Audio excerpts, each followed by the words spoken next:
You're listening to Grindhouse Courthouse. We put movies on trial to determine whether or not a film has committed too many movie misdemeanors to be considered viewable. Please rise for the honorable judge this episode.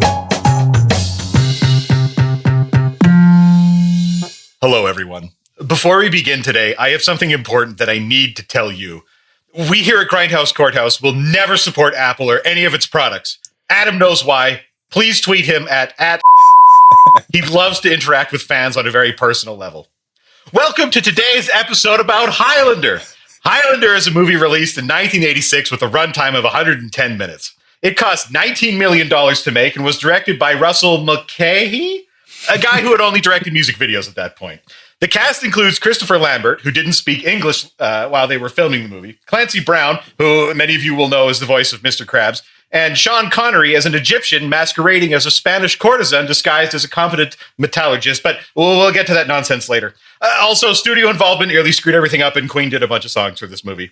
But you're right, we should start right at the beginning. So, Highlander opens with a man at a place doing a thing. Then, another man shows up in another place. They fight. The first man wins. That's your opening of Highlander. Is everybody on board so far? I know I was excited. So far, yes. So we meet Highlander, a.k.a. Connor McLeod. He's got a Japanese sword. We meet another businessman, also in a trench coat. He's got a Spanish-looking sword. They fight.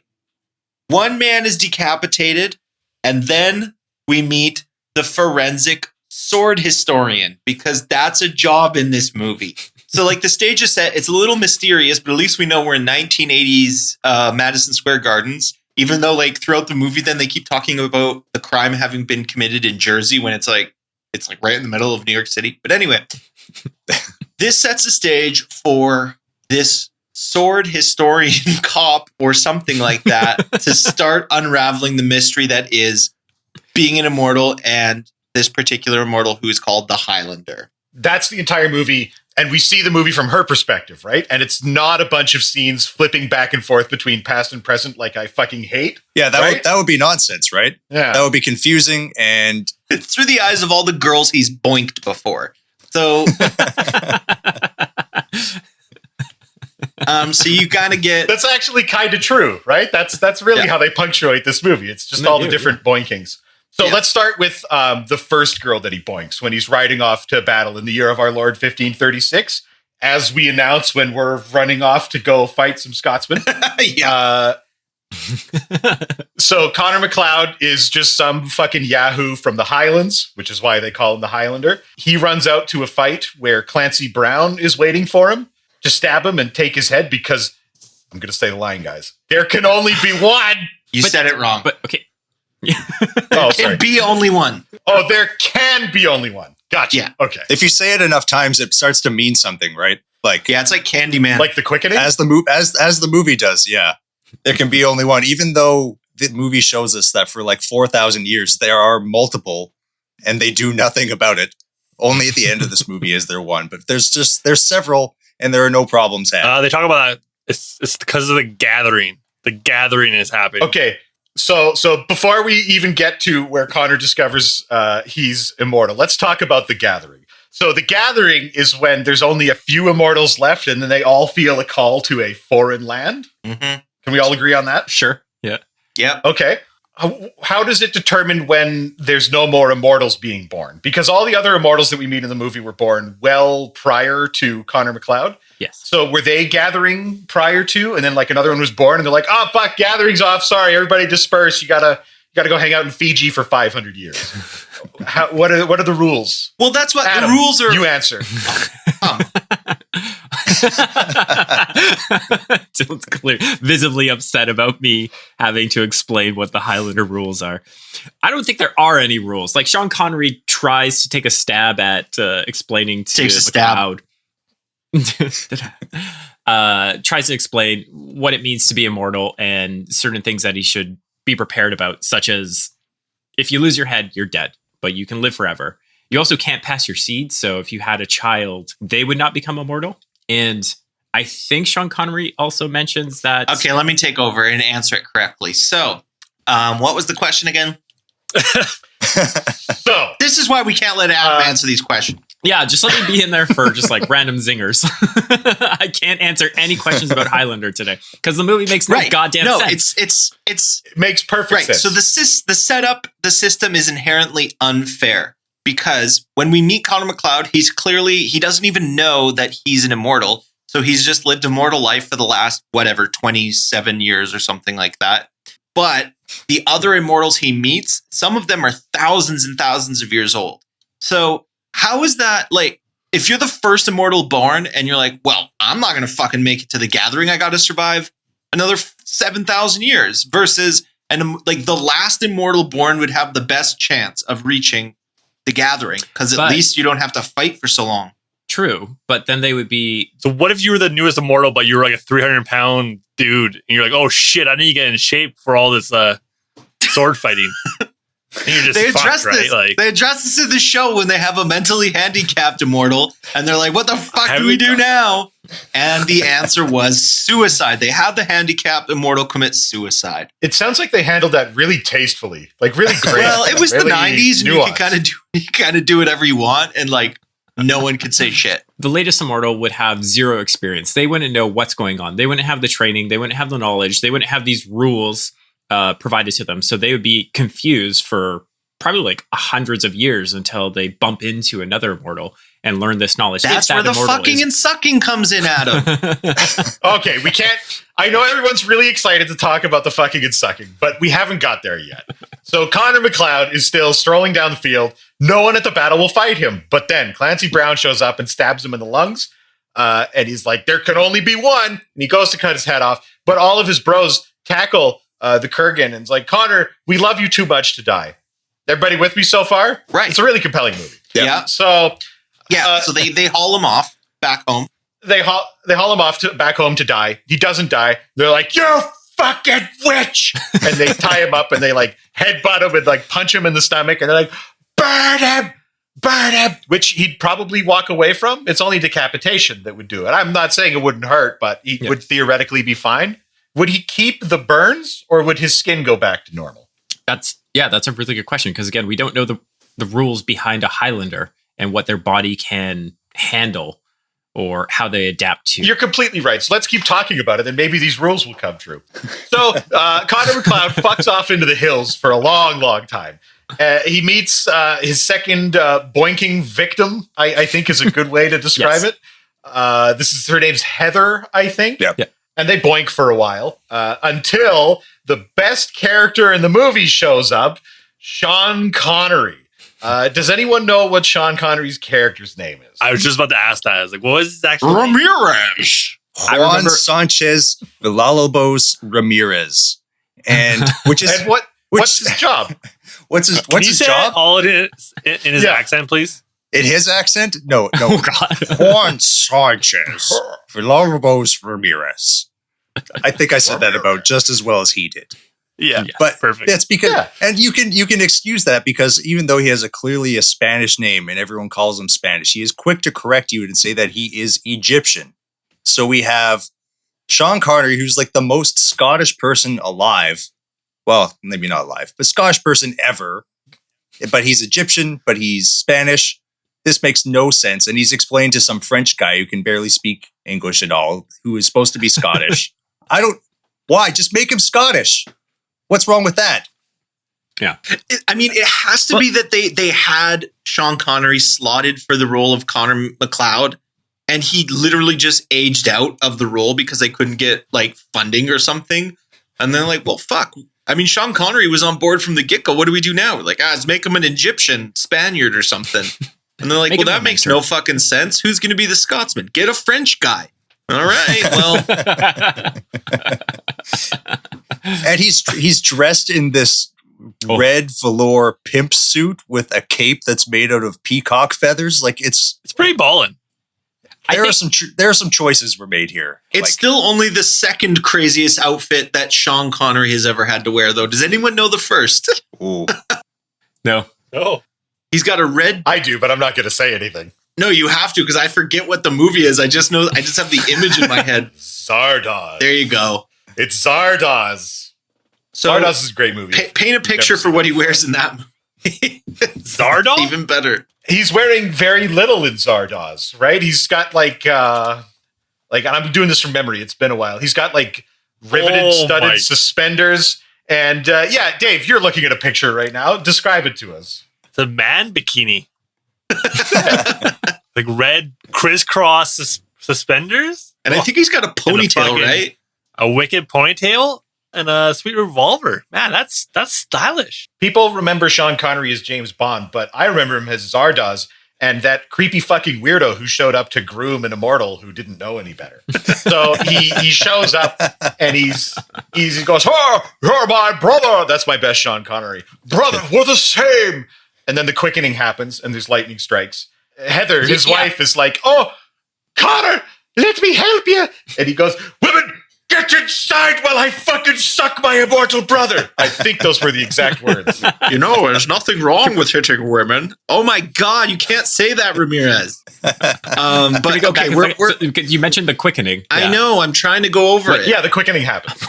I'm trying to also set it up to you. I'm not, because there's no explaining it. But please, what is the quickening? A second puberty. A second immortal puberty. So you go through puberty, right? And it changes you. So does the quickening. And it has nothing to do with cutting off another immortal's head. That's something else. That's another power up. Okay, so I am clearly... It's some kind of magic. Yeah, so I'm clearly confused. So the quickening, second puberty, this defines you as an immortal now. You get the lightning bolts into your body. You have a weird electric orgasm. There's a lot of... Yeah, I think that was my one note. Orgasmic action. That's it. That's my one note about the fighting scenes. But so the quickening, they get the lightning. This is their puberty. So what happens after they're able to defeat another immortal? So if they were to battle, what's that? There's no word. That's the quickening. No. It's also it's the the same thing. The quickening is two things. Yeah. It's when you meet an immortal and it's when you cut their heads off. No, the meeting immortal is not a quickening. That's just like a weird love tingle.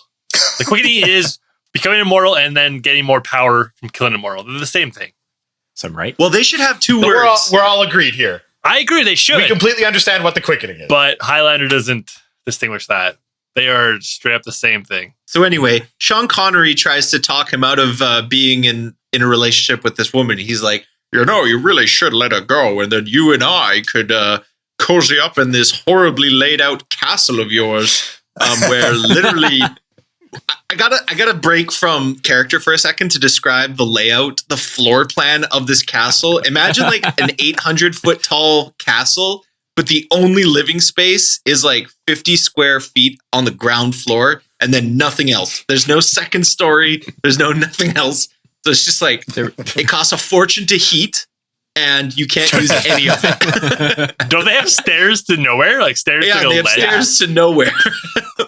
I like to think that Sean Connery was during renovations. Like he met a immortal previously, and that's them building the castle. And then the next immortal that he takes on, it's just like, maybe we can build the second floor, get a little a reading room up there. So he's just continually getting new immortals to build out this castle for himself. But it's early stages. I think it's pretty clear that his character's motivations in the film are stated to be, "Oh, I want you to defeat the Kurgan, and it's better if we work together." But there's such this like weird, like I would like to suck and fuck you undertone to their relationship that it's just bizarre. Especially again when he starts going on with his wife. It's like, "I would spare you that pain, but immortals can suck and fuck for all eternity." And Connor's not into this, so he storms off. And it brings up the question of just like, why is Sean Connery doing this? What's his motive here? Yeah. Like, why would he train a new Why immortal? is Sean Connery... Well, because he says in one line of dialogue shot in the forest very quickly, or if the Kurgan wins, that would probably be really bad, I would think. And then that's his entire motivation. It's like, I just don't want this guy to win. Why is Sean Connery in Scotland? Specifically for Connor McLeod. He came there specifically to suck and fuck. Oh, okay. Yeah. I'm not gay or nothing, but They got great beaches in Scotland for lots of frolicking. And then we have like a 10-minute montage of them running around with each other chasing each other on the beach. and being really scared when they're up in the mountain trying to fight. Oh, Jesus, I forgot about that. Does anybody actually know what happened when they were on the beach? Because Sean Connery's being like, listen, feel, think about that deer on the hill. Yeah. Can you feel its heartbeat? And then he runs off the beach and Connor McLeod goes, I can't feel it. And then he runs really fast. Did he steal the power of the deer with his mind to run fast? Or is he just running fast? Because I've heard both. I think he's just running fast. We can't move on until we settle this. He doesn't. It's not like he's deer fast. He just runs fast. That's it. Not even especially fast for a human. He runs with the power of the stag because Sean Connery has the lead and he's immortal. He's in prime sucking and fucking condition. Best shape of his life, right? And he's got the lead, but then Connor McLeod just like runs right past him with the power of the stag that he stole with his mind. His psychic immortal powers. I don't know. I think this is more of a Rocky and Apollo scene where like it's showing us that Rocky has become even better than Apollo. And that's what we're supposed to garner. Did anybody else get that? And that's what I don't think I got that sense. That's what I took away from it. But I'd like to talk about the Highlander sequels now and all the crazy batshit stuff that happens in those because Oh yes, please. I'm actually correct. So Oh, really? But no, it's not important. We only care about the first. Yeah, but in the sequels, so, he is the one though. He's the only one. So then in the sequels, he presumably has more power than he does right after his first quickening. Yeah, but I think the powers in the sequels are very weirdly defined because okay, spoilers, everybody. Sean Connery dies in this movie. He dies halfway through. Whoa. So, okay, everybody, you can come back in now. No more spoilers. The Kurgan and Ramirez fight. He loses, but not before Ramirez cuts the Kurgan's throat. Yeah. But he keeps that scar in the future. Yeah. So that doesn't heal. Is it because it's his neck? Yeah. Or because it's scars? Apparently. Because it's his So neck. this is part of the theory of what happens with immortals is that their bodies do regenerate everywhere except the neck. So that's why you don't see like a bunch of immortals missing fingers and hands. Otherwise, you should see a bunch of immortals missing fingers and hands and stuff. And with scars all over, yeah. Like one of them had to lose an eye at some point. Yeah. Do we recall anyone else having scars? Any other immortals having scars besides Kurgan? Well, we only met 3 others, so Yeah, there's only 5 immortals in the entire movie. You think there'd be more, but Even though they keep telling us there can be only one. Except for the several that are around for thousands of years at a time. Tom, how about you tell us about Planet Zeist, since you mentioned Highlander 2? oh boy, I'd rather leave that for later when we watch Highlander 2 because I know we're going to. But yeah, it's safe to say like a lot of the questions that you ask in this movie, some of them are answered in the second, but then also there's like, I bring you back from the dead, Sean Connery. And it's the powers are very strange. So where there was the quickening? The quickening can do anything. There was Yeah, one so where was great the- question that McLeod posed to Ramirez that was very much in the minds of probably all the viewers, which is like, Ramirez, if it just comes down to me and you, are you going to kill me?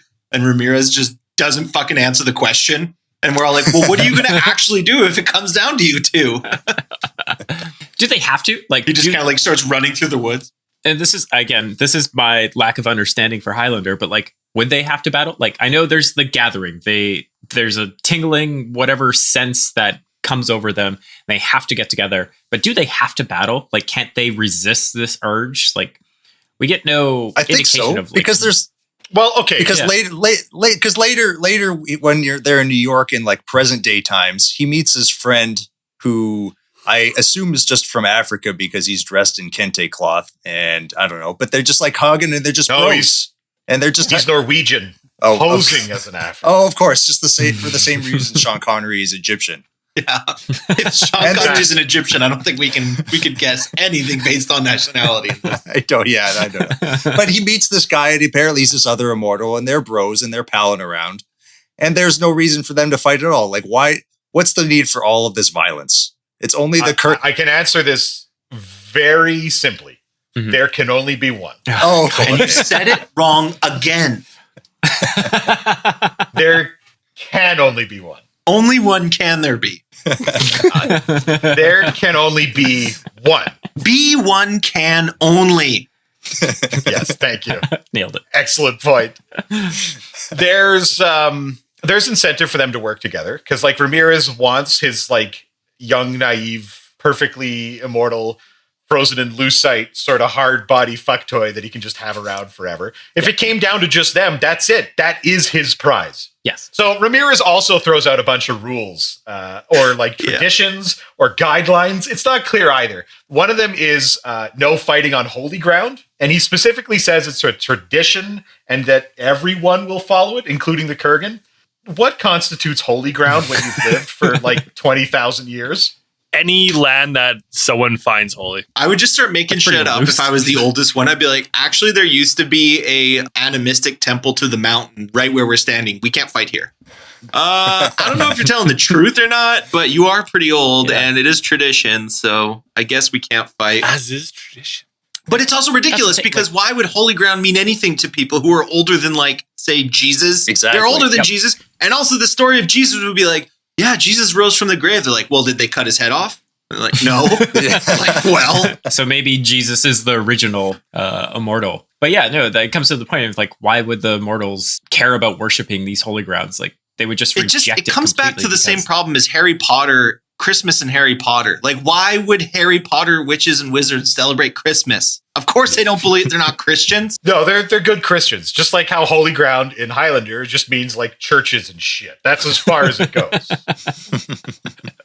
So that's one of the rules. The other rule is that young, supple, new immortals have to learn the ways from an older kind of parental figure. And there's obligations both directions. So, you know, you get something from these older guys. You got to give something to them. Tom, can you please elaborate on this whole exchange, this mentorship program that they have set up for the immortals? It's really just like a 3-step process. So, like, first step is introduce yourself. You jump over the immortal and his wife on horseback while they have been sucking and fucking themselves. You introduce yourself. Step 2, suck. Step 3, fuck. That's it. It's really simple. And anyone can follow these steps to get exactly what you want. You know, MacLeod, in my travels, I stopped by Athens. They had a strange custom among the Greeks there, where a young boy would become the lover of an older man. It was quite the advanced culture, if you ask me. That's good. And then cut to them standing on a mountain, awkwardly swinging swords at each other. Terrified. Oh yeah, and not moving anything from like nipples down because they're terrified of falling off of this. There's no safety precautions on this film. They were really high up. Can we also talk about the sword? Sean Connery's sword?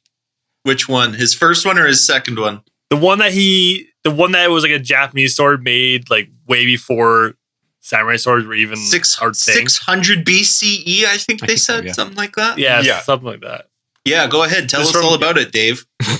So a random genius in Japan made this one sword that's amazing and then died right after. That was their whole backstory for this sword. How many folds did they count? Oh yeah, what did she say? 200 exactly?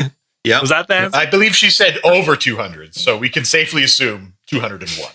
How does she know that? Well, she had a tiny fragment of it that was embedded in the concrete, and then she could tell how many folds were in it. Oh, right. It's like a tree. She put it into a mass spectrometer, and it said 200 folds, just like it would. She's a forensic sword analyst, like every police department in North America has.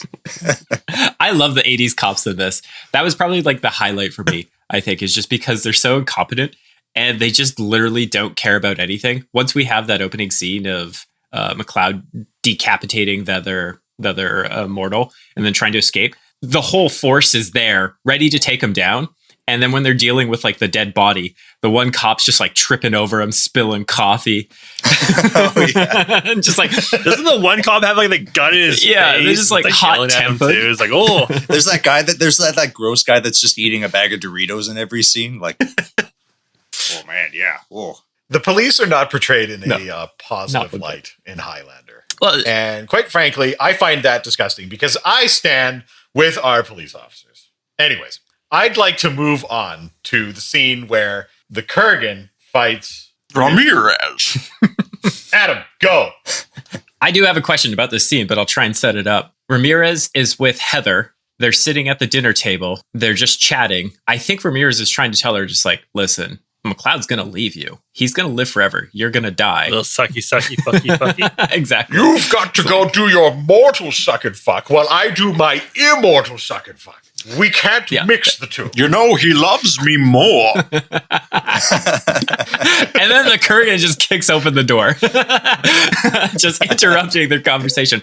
But it's really weird because, like, this is my confusion. Where's McLeod during this scene? Like, there's nothing established of him, like, training or being somewhere. He's just not there. And then the Kurgan comes in, and I'm assuming because of the Quickening 2, like, I'm just calling it, like, there's Quickening 1 is their puberty. Quickening 2 is when they gain power from people. Kurgan has so many Quickening 2 that he's extremely powerful, and he's no match for Sean Connery, who potentially could have been around a lot longer than him. Anyway, they have an amazing sword fight scene. Amazing was in quotations for anybody that's listening to this and not viewing my sarcasm. I think most people. Yeah, no one's listening to this. Yes, please continue. Thank you. Yeah, we'll get those views one day. Yeah. But the Kurgan, he's so powerful that the castle starts getting demolished around them. Every swing they do just starts bringing down the house, and Heather is so terrified she can't run away, even though Sean Connery is telling her, like, you got to get out of here. You're going to die. I can't save you. I can barely keep my own against the Kurgan. And as they're fighting, castle's getting demolished. Lightning's coming in. You see some people on the set helping out with the explosions. And yeah, you can see there's a scene where one of them hits the sword they're on the stairs, and he hits the sword on the wall. And then you can see a production guy from the set push the stones that are made out of, like, styrofoam inside, and you can see him quickly, like, shuffle out of this. Yeah, out of the shot. You can also see his face, and he's not impressed. He's like, God, this movie's gonna suck. Like, he knew as he was pushing that stone. I don't know. Other great movies like Gladiator has the same problem. You can see a production crew in that movie too, and that movie's great. Sure. So I think Highlander has just been brought up to Gladiator. Oh, okay. Yeah, well, that's Dave's bar. Anywho. I mean, so the Kurgans. Tom fully agrees with me. You can't see his face, so you can't see him. Okay. So the Kurgan decapitates Sean Connery. He wins that battle, and then that's it. The Kurgan doesn't take Heather as a hostage, which would overpower him in the scenario of him fighting McLeod. Like, he could have got 2 immortals for 1, but the Kurgan just, like, he doesn't think that. No, because he thinks that it's it's Sean Connery's woman, because he goes, "Who's the woman?" And Ramirez goes, "Oh, she's mine. Only I suck and fuck with her. No one else." We clearly know that Sean Connery is not into women in this movie. just based on well, the Kurgan buys the Kurgan doesn't know that. I don't. And also, who do you think he got his Japanese blade from? His girlfriend's dad. Ooh, true. Okay. A little bit of sucky fucky there, I might have missed it. But yeah, that's it. Yeah. Like, see, I am a deeper viewer. I synthesize, I absorb these films. Adam merely watches, nor near the level of. Yeah, I go in for entertainment, and I was not entertained throughout this whole thing. This fight scene just drags on for way too long, and it's not choreographed at all. It's just 2 dudes walking up a stair, barely swinging their swords around, and then one of them gets decapitated. That's it. Because Sean Connery is like 60 years old or something at the time of this. But like, that's his best. That's the best he can do. All the sword fighting is bad, though. Wasn't his death like so moving? It's kind of like Obi-Wan, where like he goes, "Kurgan, you may strike me down now, but my boyfriend will fucking kill you later." I was pretty moved by that exchange. I thought it was a great bit of foreshadowing. Yeah. My boyfriend is way stronger than you. I think all the sword fighting in this movie is pretty awful. Like, even when like the younger guys fight, they're just well, yeah. Well, he doesn't even say, "You're too late, Kurgan. I've prepared him for you." So everything he says is just like, that. "What have you done to this young man, you sick pervert?" "You're too late. I got to him first." Wait, did we just realize the actual, like, this story is about this Kurgan who's trying to protect young immortals from the sexual advances of this roving pervert? My God, I've got to kill the cloud. It's the only way. I could save him. I failed the others, but I could save the cloud. And they're dragging him off. He's going, "No! Not the sucking and fucking!" "If an Egyptian shows up in a purple onesie, don't trust him." But he was out of earshot before he could warn him. It was too late. Honestly, I think I might enjoy that movie more. So there's a big gap here where Ramirez is dead and Connor, like there's a scene where they show, okay, his wife dies and she's like, light a candle for me on my birthday, which he does because he's a nice guy. Then it jumps to, if we're doing it chronologically, the bit in France where he gets into a duel. Does anyone remember that scene? Yeah, I'm seeing a lot of puzzled expressions. This is so we watched did we watch a director's cut? Because I imagine this can't have been the original version, right? No. This was always meant to be included. It was in the original screenplay. Oh goodness! The director talked about it. The executive producers, like some of them, lost their jobs keeping this scene in.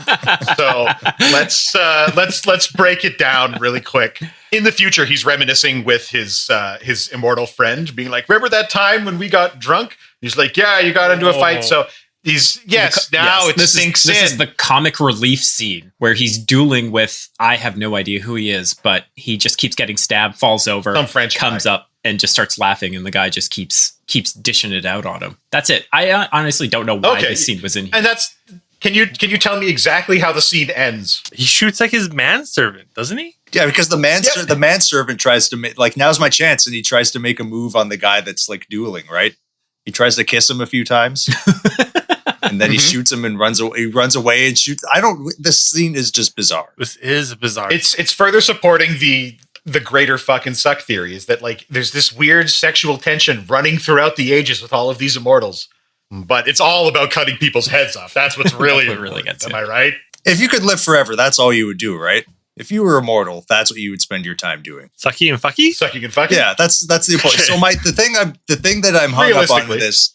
So what is so special about these Highlanders, about the immortals? Sorry, there's like, so if you became immortal, wouldn't you like try to do something with it? You would, I don't know, master the piano, read a lot of books, master ice carving, punch that dweeb Ned Ryerson in his stupid face. Finally, like you would do something. But no, they just kind of loaf around the world for the rest of their lives for thousands of years. So apparently, with great power comes no responsibility at all. They don't make the world a better place. They don't do anything. They're just kind of walking around, loafing around for the rest of their lives for thousands of years. Yeah. Well, it's pretty. The Kurgan devoted his life to fighting, right? He has his little connectable sword. God. Yeah. And that's his thing. Ramirez's thing was sucking and fucking. He wasn't the greatest sword fighter, but he was the greatest sword fighter.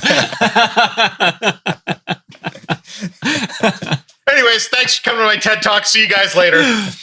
The rest of my contributions for the episode. Show me your sword, I'll show you mine.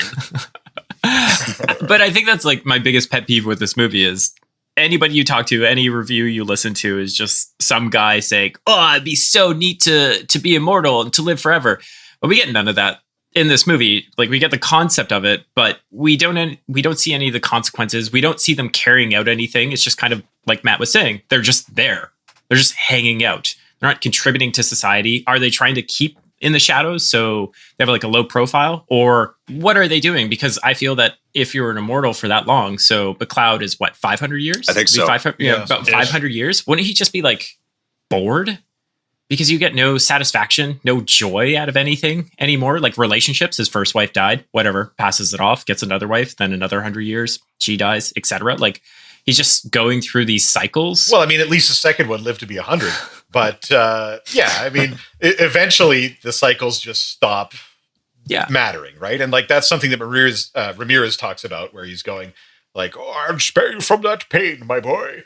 My cool girlfriend's dad made me this sword. Check it out. Oh, hold it. Isn't that nice? Now by the hold way, this one. Don't now hold this.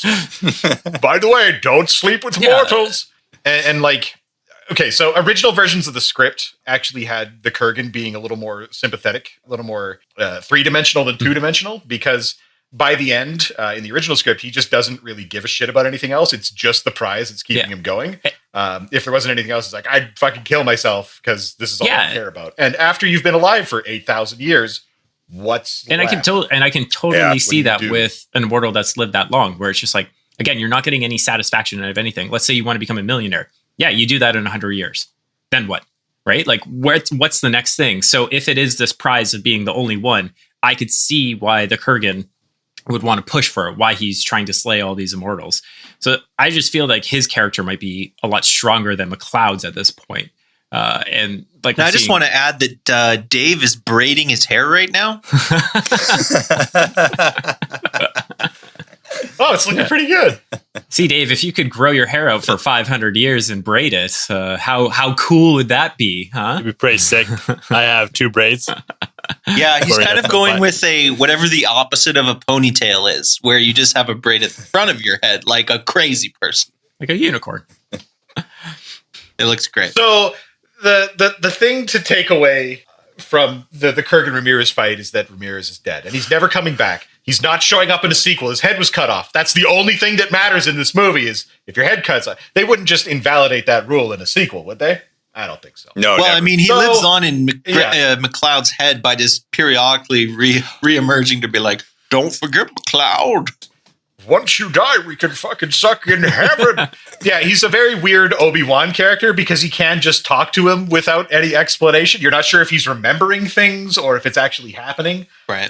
Because Christopher Lambert's just kind of staring off in the middle distance for most of this movie. Yeah. Because he's immortal and he's seen So everything. stoic. Okay, in this scene, look bored. But the next scene that we see McLeod is 1939 Nazi Germany or possibly Poland. We're not sure. But he's running around, and it's clearly World War II. And he stumbles across a barn where he finds a small child who goes, "Are you going to hurt me? Oh my God, everyone's dead." And he goes, "You're coming with me, little child." Before a Nazi's like, "Stop that kid," and shoots him in the spine. And the kid's like, "Oh my God, you didn't die." And he's like, "It's some kind of magic." And then he gets up, shoots the Nazi to death. He's like, "Hey, you're the master race after all." And then picks up the kid, picks up the machine gun, and runs out of the scene. Does anyone want to say what he does with the kid after leaving the scene? She becomes his servant or something? It's like indentured servitude. yeah. There doesn't appear to be any sucking and fucking because he learned his rule from Ramirez about messing with mortals. But there is this weird like flash ahead. It's 1980s. It's been 40 years, and she's still like working with him as his like clerk.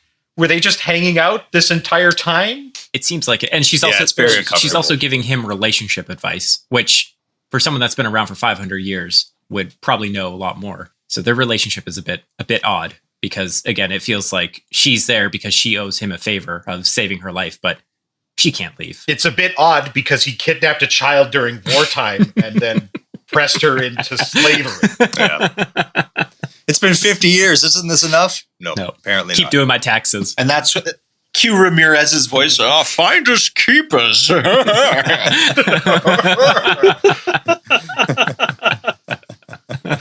Well, it's especially fucked up because at the end of the movie, he's like, "Don't worry, I've given you power of attorney over all my things." And she's like, "You're not coming back. Even if you win, you're not coming back." And the panic is there, like, what will I do with my life? Because you've been guiding and shaping my entire existence since I was 4. And he's just like, "Yeah, bye." But that's the thing, like he's been around for 500 years. Why would he care about humans anymore? Like, why would he care about those relationships? They would just mean nothing. Well, it meant something. It meant something enough for him to keep her around. Yeah, that's in slavery for 50 yeah, years. and that's why I'm conflicted with this movie, where everyone's saying it's a fantastic masterpiece, and we're getting scenes like this, which are bringing up Bart. Well, if you're into kidnapping children and then living with them as an immortal till they're 50, and then when they get old, you throw them out because they're gross and disgusting and wrinkly, this is a good movie for you. That's what the people want to see, right? Yeah, this guy had to sleep with some really old women in his day, and that's super gross. He's not doing that again. Why do you think Ramirez stopped? Gross. Never again. Give me that sword. And then he left Japan forever. You know what's funny to think? Ramirez, what would you say Ramirez's like age was when he quickened? Because he's got gray hair, right? He's definitely older than McLeod. Say 60. 52. 65. Yeah, he's like 52. Yeah. At least, yeah. Crazy. Because like, is there a prerequisite like you die basically before the quickening happened? Then we're going back, but that's what happened Yeah. to McLeod. I think like, we he kind have of- to talk He about kind the of quickening died, and then after his death, he comes back, and then he's the immortal at that point. So does that It mean kind of that, like pauses your aging from then, I guess. Yeah, Yeah, that I would be think the so. Correct. that would be the implication, because he aged up to that point. So then Ramirez would have died when he was in his 50s. Were there like a whole bunch of like 85-year-old immortals walking around at one point? Like I died in There's got to be. cholera outbreak, and That's the thing. Like, what if your death was due to an explosion where you lost limbs, you lost your face, and then you come back, and then the quickening happens? How many explosions were there pre 1900 or 1800 or 1700? But the thing is, like, you become immortal at any time. Like, we're seeing this. Like, the immortals are chosen. I'm not sure if it's chosen, but like selected at different points throughout history. So sure, but by 1980, there's only 3 left. I think the implication is there's never that many of them. wouldn't Ramirez like keep a journal or something along the lines to help guide them? So if he was interacting with other immortals, Dear diary, I met such a cute boy today. but honestly, anything, because we're just taking Sean Connery's word for a majority of these. So maybe he's like a untrustworthy narrator. He's definitely untrustworthy. Like, all these immortals are like shitty fucking weird creeps, right? I've And got that's such just a normal. huge You live long crush enough. on him, but he's dating someone already. Yeah, wait for them to die. That's it. Good thing I'll live longer than her. Yeah, he's the shoulder that they go cry on. Just picks him up McLeod, after that. I'm totally here for you. So this brings us up to the modern era, which is where the gathering has now occurred. All the immortals left on the planet are coalescing. Some of them fight in really dumb places. Actually, I would say all of them fight in really dumb places.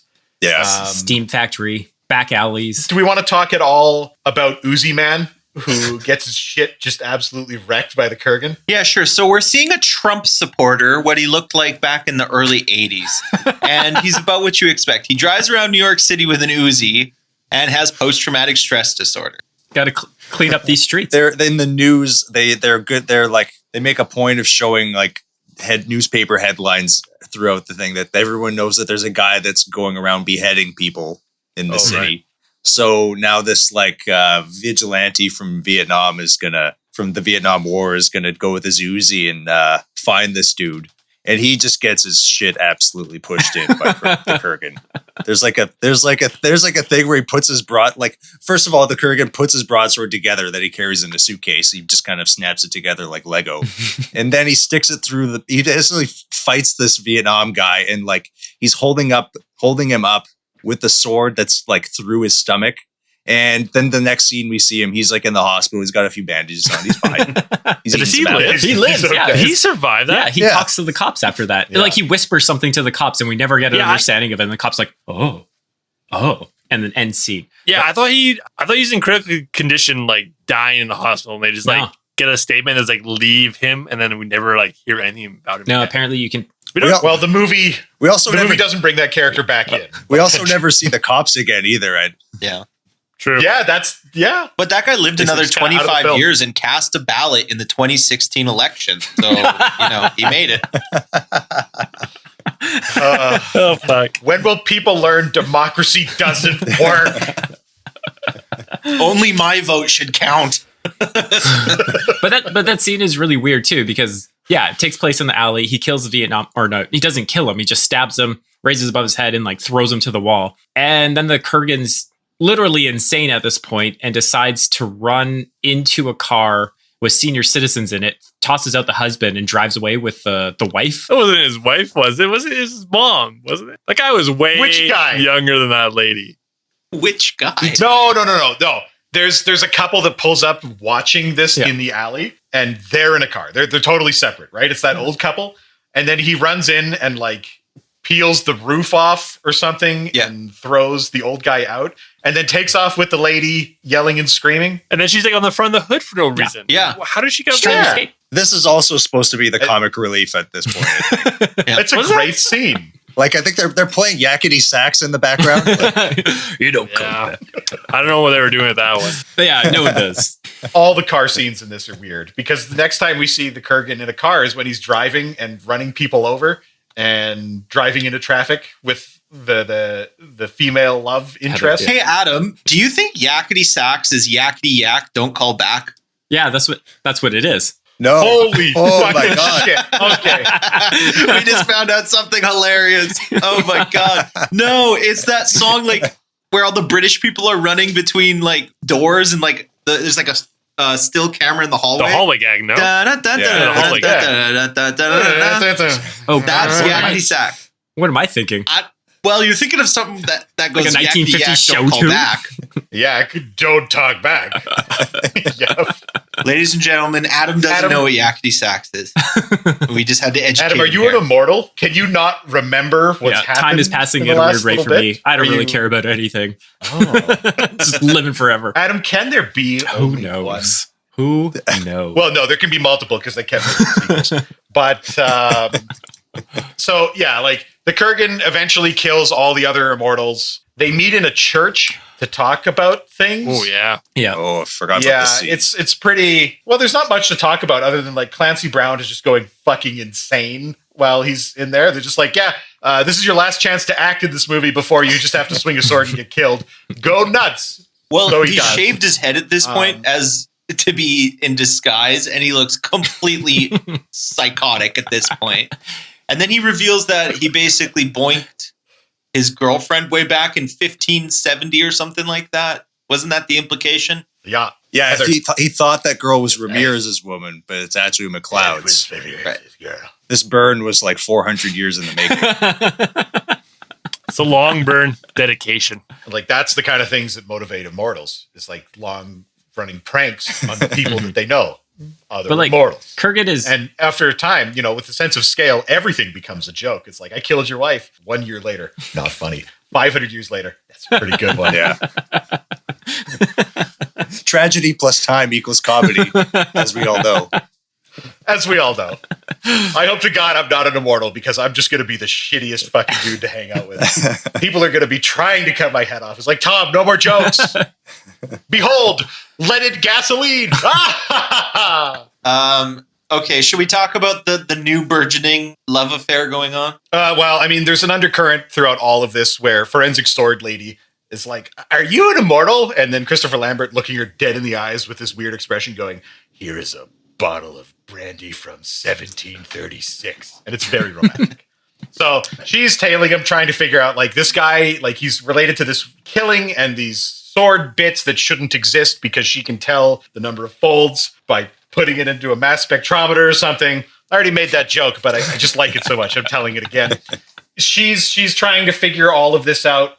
And that's essentially it. There's not much more to it other than, No. like, no. they go on a date once. Yeah. No, you're missing like the key point for them. The turning point for Heather when she finds out that McLeod's immortal. Because he gives her a Not knife. Heather. This is not Heather. This is somebody else. This is Brenda. Brenda? Brenda. It's Brenda? the third Brenda? point. Heather was second Okay, point. sorry.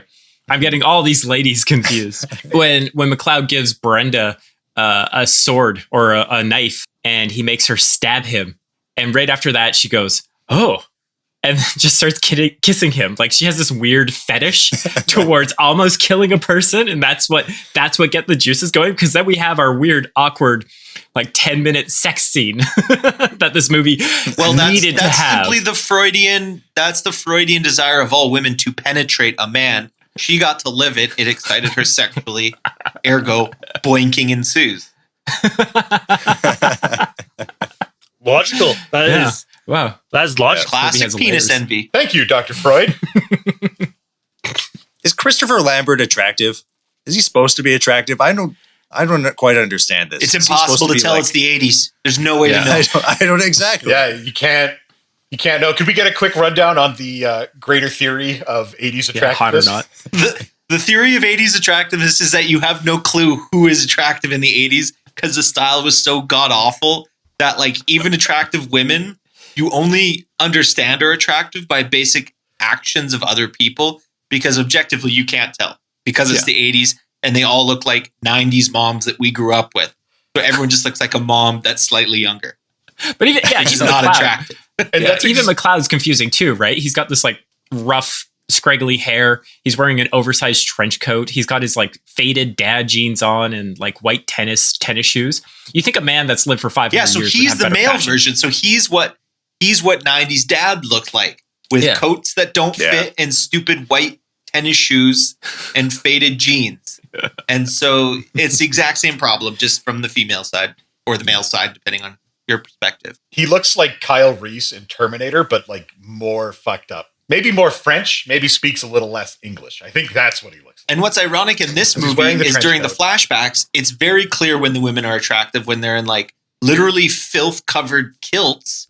That's more clear than the 80s. When they're covered in filthy soot and just wearing their kilts, you're like, okay, that woman's attractive. And then you cut to the 80s and they have their crimped hair and you're like, I have no idea. I don't know what's going on. Like maybe she's hot. I don't know. Like remember when we did RoboCop, the original? We're all like, what the fuck? This woman is a full-blown mom. Like, is this supposed to be an attractive person?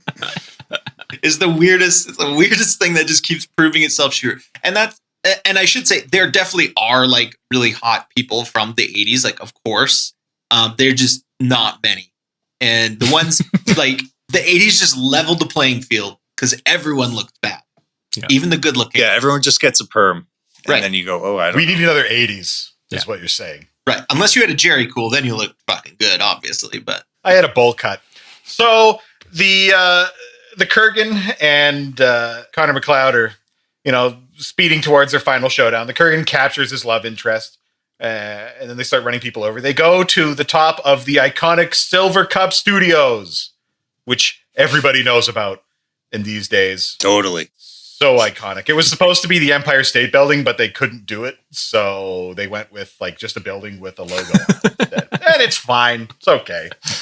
I mean, like when they're fighting, there's a bunch of sparks. That's something else we should mention. Every single time there's a sword fight in this movie, there's just like infinite sparks. Connor McLeod like stabs a car and it apparently was just full of sparks because they shoot out, they blind everybody, including the audience because it's so bright. Did they do any research on sword fighting before they started filming this movie? I didn't think they think. Have I don't any think of they you thought about anything. ever watched the video of what sword fights actually sound like? There's a YouTube video. It's the dumbest sound, but like once you see it, you're like, oh, of course that's what sword fights actually sound like. But just imagine two chunks of metal hitting each other. It's not the whooshing. It's not that. It's absolutely not that. It's dull and it's the dumbest sound in the world. So I totally get why they have to change the sound. Why they had to add all the sparks, I'm not so sure. Show how strong they are. Yeah. It's just like, there's so much, they're so good at sword fighting that just all of the power, it's just so electric. They took the power of the stag with their mind, and by doing so, can swing the sword harder, right? Sure. Anyways, they're at Silver Cup Studios, and they're swinging their swords. Connor McLeod wins. There's some things that happen in the middle, but like I don't know if anybody really gives a shit because like the sword fighting's clunky and like there's just a bunch of sparks, and then some water shows up. Everybody's nodding their head in agreement, but staring off in the distance like they're trying to find something to dispute it, like it's this big scene, but there's nothing there. No. There's nothing there to grab onto. So it ends. He defeats the Kurgan. There's the final quickening, which is like a lot of ghosts. Sometimes it's just like electricity and like windows break, but when it's the final quickening, there's ghosts. I think this is the prize, right? Like they keep kind of obtusely referring to the prize throughout this whole thing, and we don't know what the prize is until this one point where all the demons are flying around and he's in the middle of the air and you can see the wires that he's hanging by and he's all wet and he's having this giant electric orgasm, and then he decides to like provide some exposition on what the prize is, where he's just like, I know everything. I hear all. I see everything. This is a transition to Mortal Kombat, and this is actually Shao Kahn, and he's just going, "Your soul is mine." Wouldn't it make more sense if it's Raiden? Yeah. No, because Shao Kahn gets the souls. All the souls but are going to kill. Lambert plays No, Raiden. that's Shang's son. Shao Kahn is the conqueror. Okay, holy fuck. All right.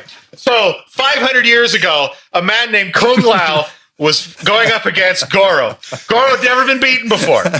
What's hilarious about this exposition dump is that everything that Matt said was happening while literally there's just deafening like sounds, like explosions and electricity. So it's more like, I have everything and I can see it. You can't hear shit. And he's like explaining every detail about what the prize is. And you're like, I actually kind of want to know about that, but I can't hear anything because you have explosions and demon monsters flying around right now.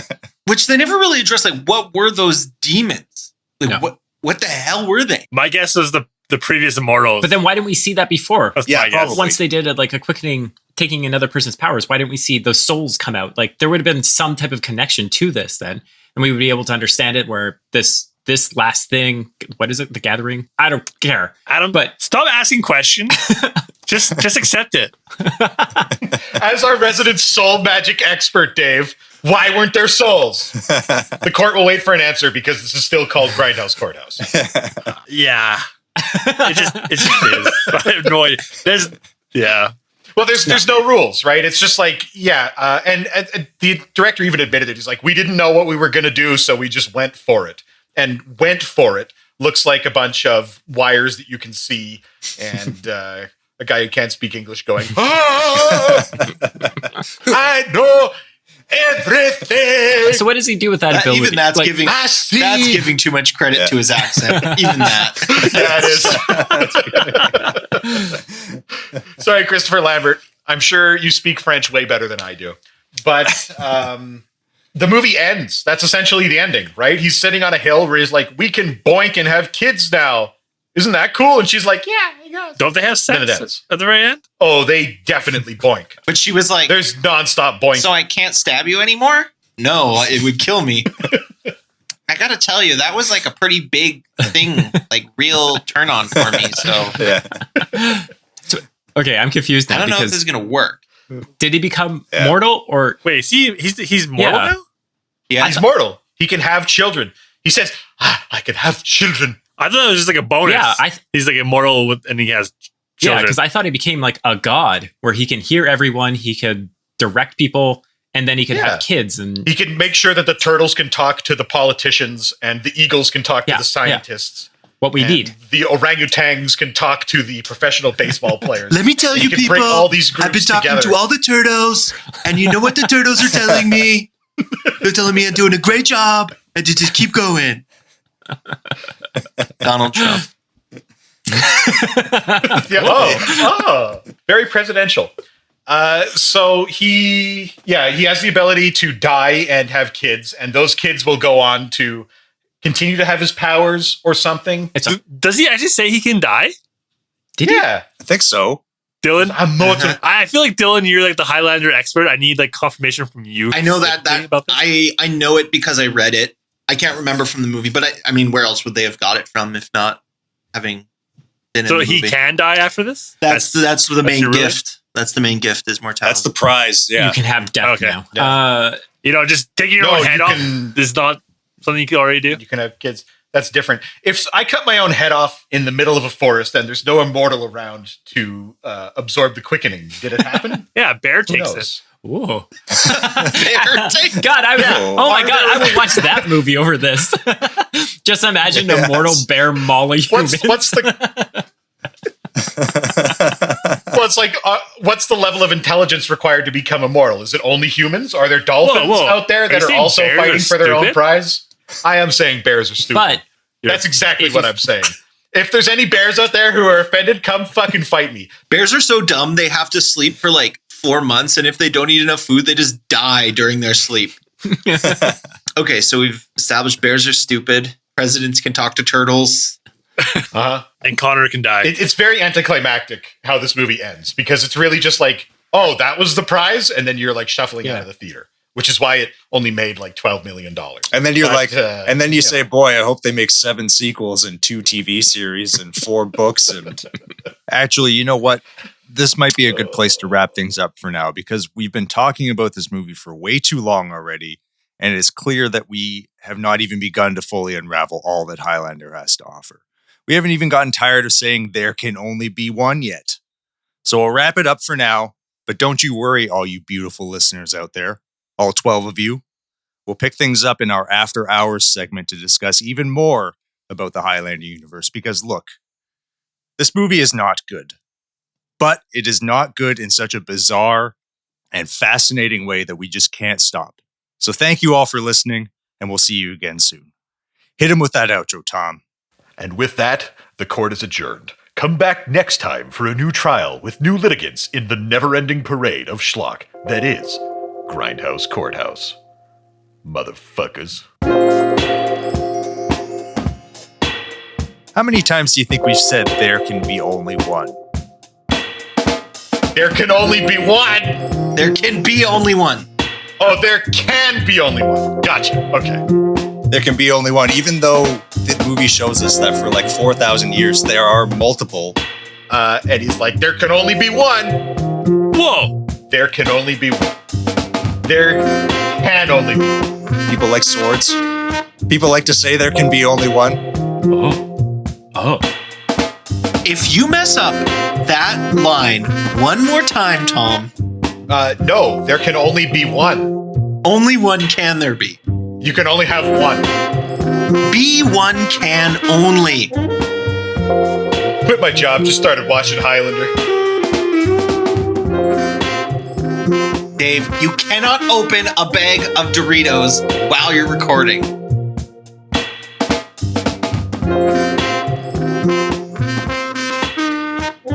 Born to be kings, princes of the universe. My planet needs me now.